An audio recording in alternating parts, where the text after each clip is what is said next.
us has a calling in our lives. We Each all one. Yeah. must choose to accept it. Right. And certainly you have in pastoral ministry. I have in being in sports journalism for all these years, but also in ministry, which But I've you have accepted functioned in too. that. Yeah, you sure you And have.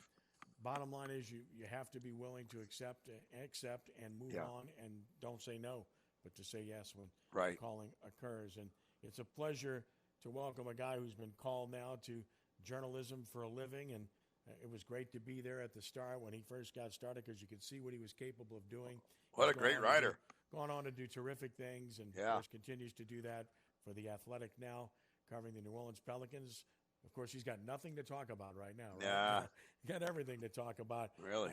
Great to have our friend Will Guillory of the Athletic NOLA with us. Hey, Will, how you doing, buddy? I'm doing great, man. That was very kind words from you guys, and I always tell everybody the first person to give me a sack was Ken Trahan. New Orleans.com, that's what it was back then. Yeah, you bet. We're still doing it like 13 years later, a different name, but all good, and it was awesome to have you with us, and even more awesome to see what you've done. I tell everybody that and smile all the time when I think about you. And by the way, this is a faith and sports show, so considering what's happened with your family most recently, I have prayed for you and the loss that you've suffered in your family. I've told you that. It's accurate. I continue to do so. I'll ask Pastor Green to do the same thing, and I know that the Lord is with you and will be with you in these difficult times, buddy. Hey, man, I really appreciate that. Got some good time. I got to spend some time with the family. It's tough sometimes where, you have to go through losses like that to get more family time, but it was good just to kind of be with the family that's still here and kind of remember some of the good times. So I appreciate the words for sure. Yeah, we say that all the time, that you see people at funerals and it's like, boy, I hate to meet this way, but it's true. You really do see people that you don't see very much in those particular circumstances. I think a good word when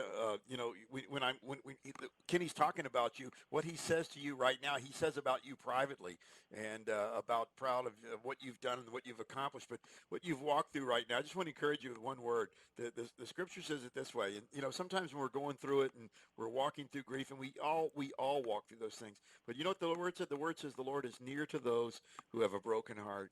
And just want to encourage you, man. And I think the tribute you can do is keep writing like you wrote that great article today about Van Gundy. Keep turning it out. Thank you so much. I really appreciate that for sure.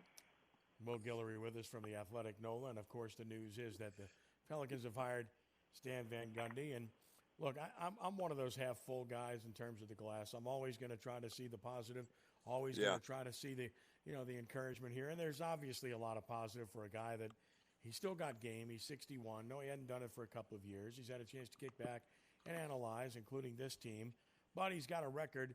And listen, there are some valid comparisons to Alvin Gentry in terms of experience level, in terms of having done that and worked with star players and worked with young players. The difference is, and we all like Alvin, and I consider him a friend. He's a really good man. But Alvin had a losing record when he got here. He didn't have the skins on the wall that Van Gundy has. Right. Similar and yet not similar in that respect, Will. Yeah, it's funny because I think a lot of people think of Van Gundy in kind of the lens of where he left off in Detroit and kind of how he struggled the entire time he was there. They missed on draft pick. They missed on free agency signings. They didn't really get anything done. But before that, I mean, this is a guy who went to the NBA Finals with the Orlando Magic, went to the conference finals with the Magic and the Heat in other years. I mean, has a 58% winning percentage during the regular season. So this is a guy who's accomplished a lot in this league over just 12 seasons, 11 full seasons as an NBA coach. So it's really impressive just to kind of get this guy this deep into the process.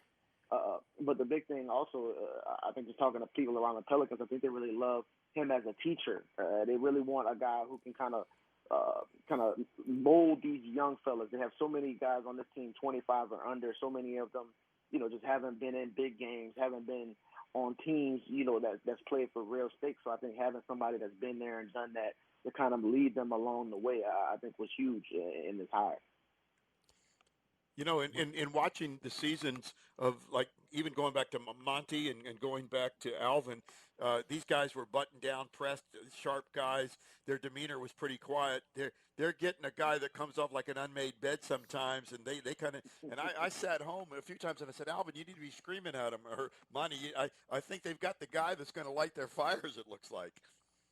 I love the way you put that. He's like an unmade bed, because that's really a great way to put it. Oh, look, you see him. Yeah, his shirt tails out. He's got his coat, but his shirt tails out, and he's grabbing people on the legs and everything. I think he's going to fit in real good down here. The hair's all over the place. He's screaming at the top of his lungs. I think, you need that kind of energy, though. And I agree with everything Ken said about Alvin. Great guy. I think he was a really important piece for some of these guys coming in during their rookie season. I think his personality probably fit a little bit more with the previous team when you had Anthony Davis, DeMarcus Cousins, Rondo, a much older veteran team. I think now you need somebody that's going to guide them a little bit more than Alvin probably was going to do at this stage of his career. So I think bringing in Stan Van Gundy, who's going to harp on those day in, day out, doing all the little things right, watching film, understanding your opponent, taking care of the ball, all of the little things. I think you need somebody that's really going to harp on that, because again, we saw all those little mistakes come back and bite this team last year. We saw how bad they were in clutch moments. Last 5 minutes when the game was close, it seemed like they were always making the mistake to lose them the game. And I think having somebody like Van Gundy there who's going to be more aware of what's going on, I think is going to be a big help for this team. Visiting with Will Guillory of The Athletic, NOLA, talking about the Pelicans and the hiring of Stan Van Gundy. So when you looked at this entire process, it certainly looked to me like Tyronn Lue was the focus, that he was the guy that they wanted, and they weren't going to get him. If he didn't stay with the Clippers, he might very well have been in Houston. And that when they clearly determined they couldn't get him, that it was Van Gundy. Did you see it any differently, or was it just those two in the final analysis? Yeah, I think there was no question that that Tyronn Lue was a guy they were really interested in from the jump. Obviously, there's a relationship there with David Griffin and Tyronn Lue. They won a championship together in Cleveland. That's a bond that it's hard to take away. It's something that lasts forever. And, Tyronn Lue is still such a young coach, and he still has so many years ahead of him. And I think for him, it was more about getting an opportunity where he can win immediately when you step into that Clippers job. They're going to go into next year, if not the favorite, one of the top 2-3 teams that we're expecting to compete for a championship. And I think with the Pelicans, there's a lot of talent here, but there's probably going to be some years of work before you get to that point. And I think Stan Van Gundy was probably more willing just to go through that process of seeing these young guys grow up than maybe a Tyronn Lue was. And I think that from what I've heard, which is kind of surprising, is that Stan Van Gundy was extremely interested in this job. And it really wasn't about him trying to get back into coaching, throwing his name here and there. It was about, hey, I want to coach the Pelicans. I want to be a part of this situation. And I think that was something that really excited New Orleans, because we know, from seeing this team, you can know, all of you guys know from seeing this team throughout the years, the story with this team so often has been, well, this guy doesn't really want to be here, or this guy's probably going to leave in a year. And I think to get a coach and a front office that's excited to be in this situation, they want to build this thing, they want to be around for years to come, I think that's huge to kind of get this team headed in the right direction. How huge do you think it is for? I noticed that JJ had some good things to say about him. How do you think that helps talking to the rest of the team? Hey guys, I know this man. He's the guy. Does that kind of help somebody like JJ speaking? Well, I think it's extremely important, and it's something that David Griffin mentioned, in his first press conference after firing Alvin Gentry. He wanted to get a coach that was going to get immediate buy-in from the locker room, and it was something that maybe necessarily wasn't always there with Alvin. We saw the effort was kind of up and down at times. The attention to detail wasn't always there. But when you have somebody like J.J. Reddick, who is highly, highly respected in all corners of the league, a guy, who's accomplished so much in this league, worked his tail off to get where he is right now, and to see him speaking, I posted a clip the other day. He called Stan Van Gundy the best coach he's ever had in the NBA. He said he's a guy who can win you a game or two in a playoff series. To have him speaking that highly of a coach coming in, I think is going to matter a lot, because we know guys like Nickeil Alexander-Walker, Zion Williamson, Frank Jackson, they look up to J.J. Reddick, and they kind of look to him as a guy who they want to help them kind of, grow up in this league. And they say, that if I'm going to be in this league for 15, 16 years, I got to act like JJ. I got to work like JJ. And to see him being so adamant about what type of coach Stan Van Gundy is, I think that's a huge step forward for him coming into this job. Visiting with Will Guillory of the Athletic NOLA, 260-1061. So there's a serious glut of guards on this basketball team. That's obvious to everybody who observes. And if you truly like these young players, if you truly like Ball, Jackson, Nickeil Alexander-Walker, they got to get on the floor. You've already got Reddick. You've already got a guy like Josh Hart's going to play, of course. And then there's Drew Holiday. So everybody's talking about Holiday and the possible trade value. If you're looking at trade value, to me, the Pelicans have two assets, Holiday and Ball. Right. Some view Ball as being, potentially elite player, but others view him as being overrated and being an average guy at best. Beauty's in the eye of the beholder. It only takes one to tango. Do you think we'll see both Holiday and Ball on this roster when the next season begins?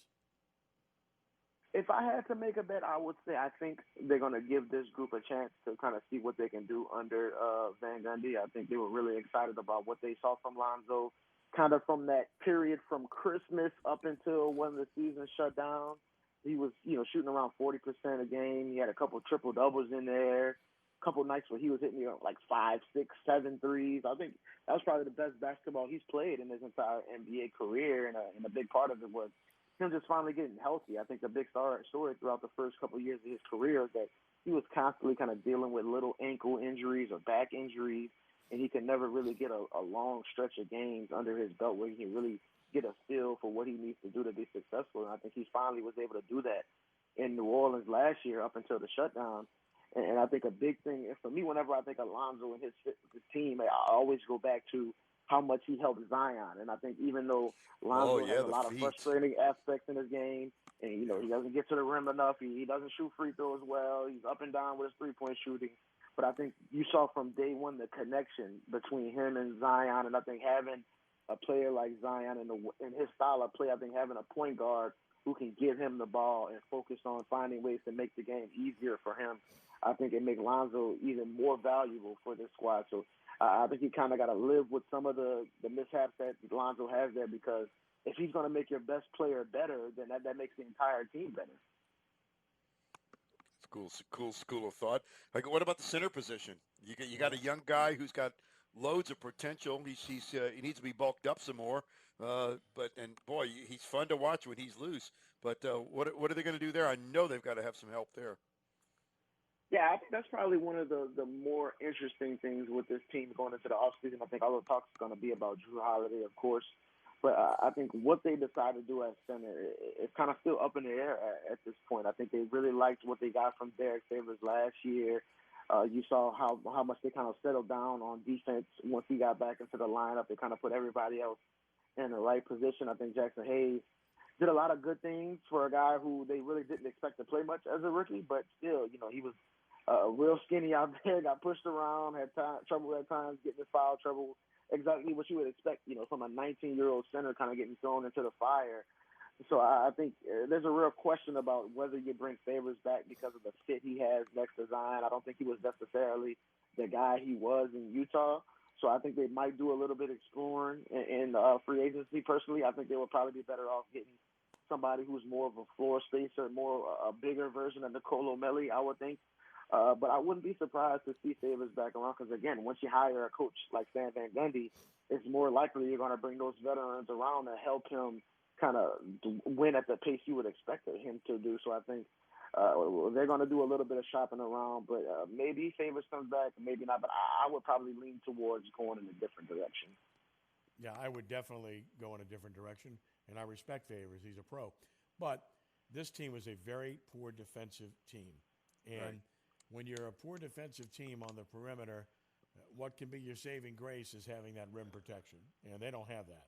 And obviously that is a distinct need. I think they'd benefit greatly from a real big, a guy that can clog the lane, a guy that can protect the rim and defend and rebound the ball, because they can improve defensively. But then again, what is defense? It's attitude to a large degree. Drew Holiday is an excellent on-the-ball defender. Beyond that, Josh Hart gives you good effort. Can you really say that anybody else defended well on this team this past year. They were clearly one of the worst defensive teams in the NBA, if not the worst. They were way down there. Yeah, and that's exactly the point I was going to make. That you can have, prime Hakeem Olajuwon back there, but if you're not stopping people on the perimeter, it's going to be difficult to keep teams from scoring 120, 130, the way we were seeing teams doing against the Pels in the bubble. I think a lot of this comes with, getting a center that's maybe a little bit more athletic, a little bit more capable of defending the rim, but you also got to demand more of your perimeter players. I think in particular, a guy I look at is Brandon Ingram, where I think it was a lot on his shoulders last year when Zion was out, and he put up incredible numbers and won Most Improved Player. I think he deserves it. I voted for him. But I think he can really take a step forward as a defender just because I think there's so many times where it wasn't necessarily physical mistakes, but it's more just mentally. He just was reaching in at times where he shouldn't have been. He was late on rotations, and I think when you have more of a defensive-minded coach like Stan Van Gundy in there that's going to stretch those things and kind of make sure that you're on point, I think that's going to help his game a lot. And with Zion there, maybe with a little bit of growth in some of your young players, he doesn't feel that need to score 25, 30 points every night, and he can focus more of his attention on the defensive end. So I think that's a big place where it starts just demanding more from your perimeter players and just getting more consistency there, so you're not asking Derek Favors or whoever the next center is going to be to kind of cover up all those mistakes. I know the time's real quick. I know we're about running out. Will, what's your take, though, of the team that we saw before the shutdown and all the excitement all of us had, and that breakdown in the bubble couldn't end fast enough for a lot of us? What was the difference between those two basketball teams?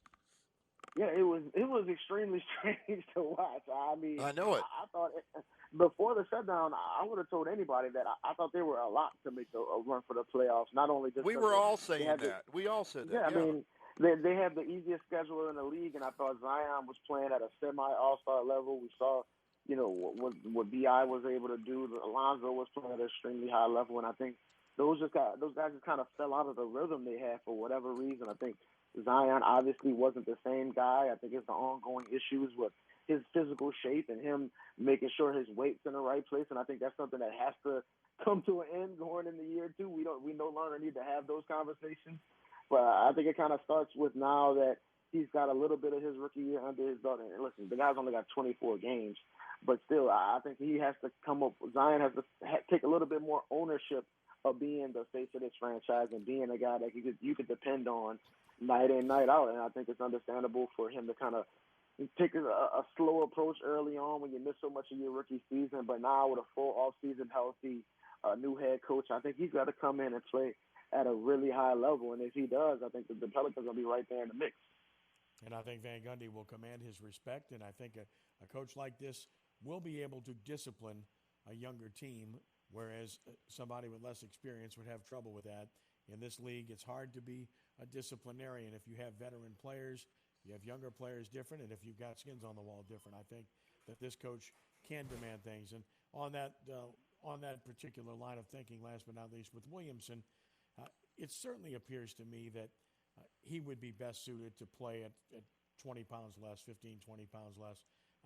He looks like, I hate to use the phrase accident waiting to happen, but you kind of feel like that sometimes, don't you? Because of his crazy athletic ability, the way he's able to leap like he does, the way he comes down, the weight he's carrying, the games he lost, the stress on his knees, stress on his back, stress on his ankles at that young age. It just would seem to me as a novice, but as a keen observer, that he might be best served to play at a lesser weight long term. Yeah, and I think it's something that the Pelicans kind of acknowledged as well. During that rehab process, they said, his knee was kind of healthy early on, but they didn't want to bring him back until they kind of had a full understanding with him about how to protect himself. You saw him, doing more things like hanging onto the rim when he was dunking, landing on 2 feet, not kind of making those wild plays where he's trying to block shots over, 4 different people like we saw at Duke. I think he was much more conscious of how to protect himself and how to put himself in the best position. I think, as you learn how to play in the league, you know how to kind of do those things, and you see guys, as they advance in their career, understanding how to avoid those injuries that kind of pop up randomly during the course of a season. But I think you're exactly right that he has to just kind of take this thing more seriously as a professional. You know, he's got to put in the work. He's got to make sure his body's right. And I think that's stuff that, you know, we hold up examples like LeBron or Chris Paul, how they, you know, do all of this crazy stuff during the off season, and they have these perfect meal plans and sleep and all of that kind of stuff.